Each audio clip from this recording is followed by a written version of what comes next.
एक गांव में दो कुत्ते रहते थे। दोनों आपस में गहरे और अच्छे मित्र थे।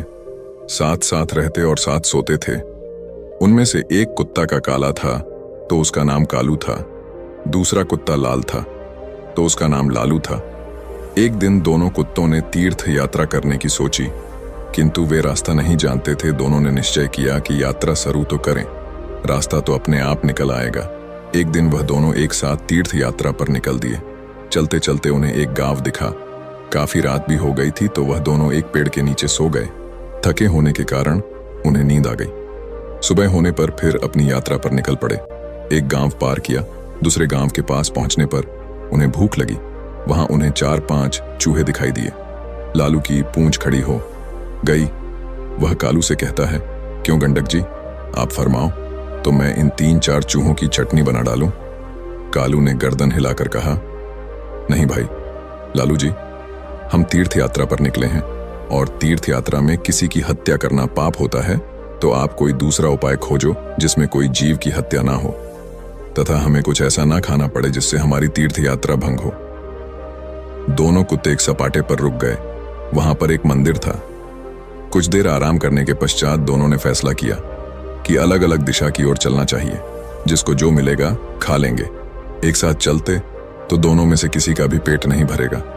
कालू और कालू दोनों अलग अलग दिशा में निकल गए। जाने से पहले उन्होंने तय कर लिया कि वे वापस आकर इसी जगह पर मिलेंगे। लालू कुत्ता चलते चलते एक गांव में पहुंचा। वहां एक दयालु पंडित रहता था। वह पूजा पाठ करके भोजन करने ही जा रहा था। उसकी पत्नी ने उसके लिए भोजन थाल तैयार कर रखा था। पंडित ने भोजन को भोग लगाया ही था कि लालू कुत्ते ने झट से उसकी थाली में मुंह डाल दिया तथा एक रोटी उठाकर वहां से भाग गया। और पंडित ने ईश्वर का नाम लिया और हाथ धोकर उठ गया।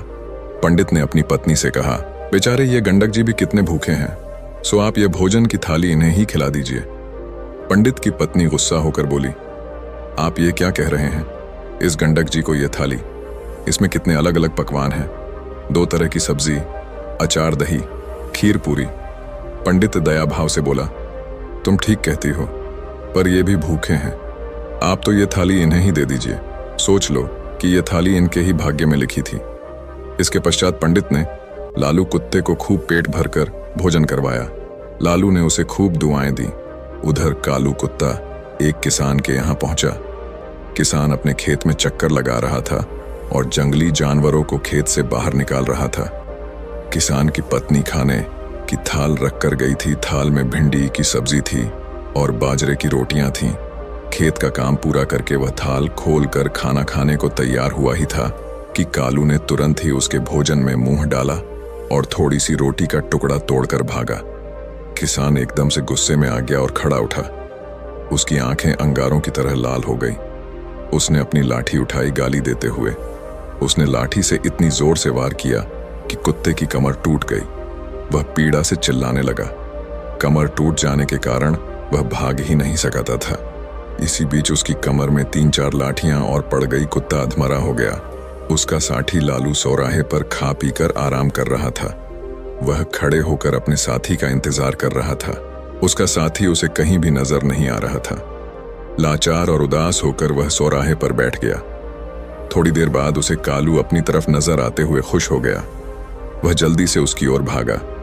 उसकी टूटी हुई कमर देखकर वह बहुत दुखी हुआ और पूछने लगा, भाई तुम्हारे साथ ऐसी दुर्दशा किसने किया? कौन पापी है जिसने एक रोटी के लिए तुम्हारी कमर ही तोड़ डाली? कालू की आंखें भर आईं। उसने पीड़ा से कहते हुए सारी बात सुनाई। कालू की बात सुनकर वह क्रोध तथा दुख में डूबकर बोला, मैं उससे अपना बदला जरूर लूंगा। उस किसान को बताऊंगा कि खुद की कमर किस प्रकार टूटती है तो कैसा लगता है। लालू भी बोला, मुझे भी उस पंडित का कर्ज चुकाना है। उसने मुझ पर कितनी कृपा की है। मैं रोम रोम से उसे आशीष देता हूँ। इसी प्रकार बातचीत करते हुए दोनों कुत्तों ने अंत में यह निश्चय किया कि उन्हें प्राण त्याग देना चाहिए तथा प्राण त्यागने के बाद उनके घरों में जन्म लेना चाहिए। इत्तेफाक से ना तो किसान के घर कोई पुत्र था और ना ही पंडित के। दोनों कुत्तों ने मंदिर आगे जाकर अपने प्राण त्याग दिए। एक ही पल में दोनों मृत्यु को प्राप्त हो गए। कुछ समय पश्चात कालू ने किसान के घर जन्म लिया। किसान बहुत खुश था, किंतु उसकी खुशी अगले ही दिन विलुप्त हो गई। घर में इस पुत्र के जन्म होते ही उसकी पत्नी अस्वस्थ रहने लगी। उसका बैल मर गया। पहले जन्मदिन पर किसान के हरे भरे खेत को जानवर ने तहस नहस कर दिया और दूसरी तरफ पंडित के घर भी पुत्र का जन्म हुआ। पंडित और उसकी पत्नी बहुत खुश थे। कुछ समय बाद पुत्र के बड़े होते ही राज दरबार में पंडित का पद ऊंचा हो गया। पंडित ने राजा को एक युद्ध में जीत की बात बताई। 1-2 दिन बाद राजा युद्ध जीत गया। इससे खुश होकर राजा ने पंडित को राजपंडित नियुक्त कर दिया। उसे अपार धन तथा एक महल भेंट किया। जैसे जैसे पंडित का बेटा बड़ा होता गया वैसे वैसे वह भी पिता के समान तेजस्वी निकलता गया। उसने छोटी उम्र में सारे शास्त्रों का अध्ययन कर लिया। वह बड़े बड़े विद्वानों और पंडितों को शास्त्रार्थ में हरा देता था। से पंडित के जीवन में 4 चांद लग गए थे। उधर दूसरी तरफ किसान का बेटा नकरा निकला। वह बात बात पर अपने बाप को गालियां देता था, उसे डांटता था। वह जुआ खेलकर बचे कुचे धन को उड़ाने लगा। वह किसान बहुत ही दुखी हो गया था। उसे कुछ समझ नहीं आ रहा था। आखिर अंत में उसने सोचा कि इसको सुधारने का कोई उपाय करना चाहिए। इस तरह विचार करते हुए वह एक बुद्धिमान व्यक्ति के पास पहुंचा। उसने उसके सामने अपनी समस्या बताई। बुद्धिमान आदमी बोला, किसान को बोला, तुम इसकी शादी कर दो। शादी की नकेल अच्छों को सीधा कर देती है। किसान ने तुरंत घर जाकर अपनी पत्नी को बात आई। अपनी बेटे की शादी करने की सोची। वह लड़की की तलाश करने लगा। दूसरी तरफ पंडित का विचार भी अपने बेटे की शादी करने का हुआ। उसने भी अपने बेटे के लिए लड़की की तलाश की। कुछ दिनों बाद पंडित के बेटे का एक कन्या से उसका विवाह हो गया। उसके बेटे की पत्नी भी सुशिक्षित थी।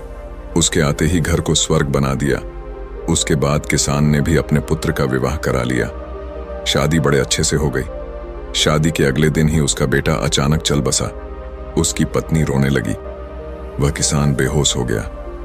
होश में आते ही वह दीवार से सिर मार मार कर रोने लगा और चिल्लाने लगा, हाय मेरा बेटा, मेरी कमर तोड़कर चला गया।